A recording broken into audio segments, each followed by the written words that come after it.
فرماتے ہیں حدیث میں آتا ہے حضرت علی رضی اللہ تعالیٰ عنہ راوی ہیں. راوی کون ہے؟ غور سے سننا. حضرت علی رضی اللہ تعالیٰ عنہ راوی ہیں. حیدر کرار راوی ہیں. حیدر رسول اللہ کا شیر راوی ہیں. اور پوری کائنات کے ولیوں کا بادشاہ راوی، ولایت کے امام ہیں، ہدایت کے امام ہیں، مقتدا ہیں، مصطفیٰ کے چنے ہوئے صحابی ہیں، آپ کے اہل بیت میں بھی شامل ہیں. فرماتے ہیں میں نے رسول اللہ صلی اللہ علیہ وسلم سے آپ کی زبان سے کبھی ایسے کلمات نہیں سنے، میں نے آپ کی زبان اطہر سے، آپ کی زبان مبارک سے کبھی ایسے جملے نہیں سنے جو کلمات، جو جملے میں آج سن رہا ہوں، اور جو کلمات یا جو جملے میں سعد کے لیے سن رہا ہوں.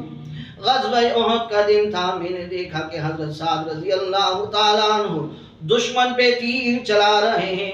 رسول اللہ صلی اللہ علیہ وسلم پاس بیٹھے ہوئے ہیں. حضرت سعد رضی اللہ تعالیٰ عنہ کو تیر اٹھا کر دے رہے ہیں، اور حضرت سعد رضی اللہ تعالیٰ عنہ تیر چلا رہے ہیں. قربان جاؤں رسول اللہ صلی اللہ علیہ وسلم کی ذات پر، آپ کی زبان اطہر سے یہاں کچھ قیمتی کلمات نکلتے ہیں. آج تک پوری کائنات میں اگر ان کلمات کو، ان کلمات کی مٹھاس کو، ان کلمات کی محبت کو اگر سمندروں میں بھی پھیلا دیا جائے، یقیناً کڑوے سمندر بھی میٹھے ہو جائیں گے. اور رسول اللہ کی اپنے شاگرد کے ساتھ محبت، کہ رسول اللہ صلی اللہ علیہ وسلم سرور کائنات، دو جہانوں کا سردار، اللہ کی بارگاہ میں ہاتھ اٹھائے دعا کر رہا ہے، اور ساتھ یہ کلمات بھی کہہ رہا ہے، اے ساتھ تجھ پہ میرے ماں باپ قربان ہوں. ہائے ہائے، اے ساتھ تجھ پہ میرے ماں باپ قربان ہوں. آج تک کائنات میں ایسے جملے سننے کو آپ کو نہیں ملے ہوں گے.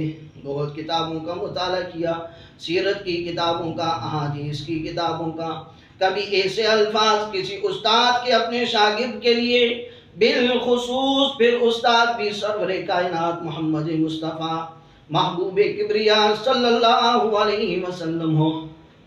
آپ اپنے شاگرد کو کہہ رہے ہیں، فدا کا ابی و امی یا سعد، اے سعد تجھ پہ میرے ماں باپ قربان ہو.